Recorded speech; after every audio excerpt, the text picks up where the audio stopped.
Ang mabuting balita ng Panginoon ayon kay San Lucas. Papuri sa iyo, Panginoon. Noong panahong iyon, tinawag ni Jesus ang 12 at binigyan sila ng kakayahan at kapangyarihang magpalayas ng mga demonyo at magpagaling ng mga karamdaman. At sinugo niya sila upang ipahayag ang paghahari ng Diyos at magpagaling ng mga may sakit.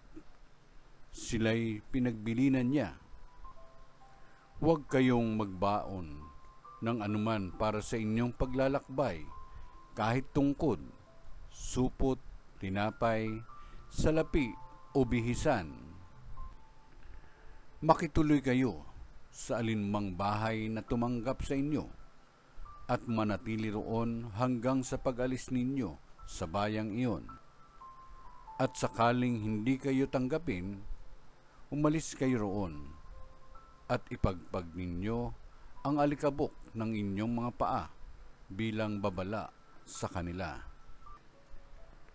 Kaya't pumayo ang mga alagad at naglakbay sa mga nayon na ipinangangaral ang mabuting balita at nagpapagaling ng mga may sakit sa lahat ng dako. Ang mabuting balita ng Panginoon. Pinupuri ka namin, Panginoong Kristo.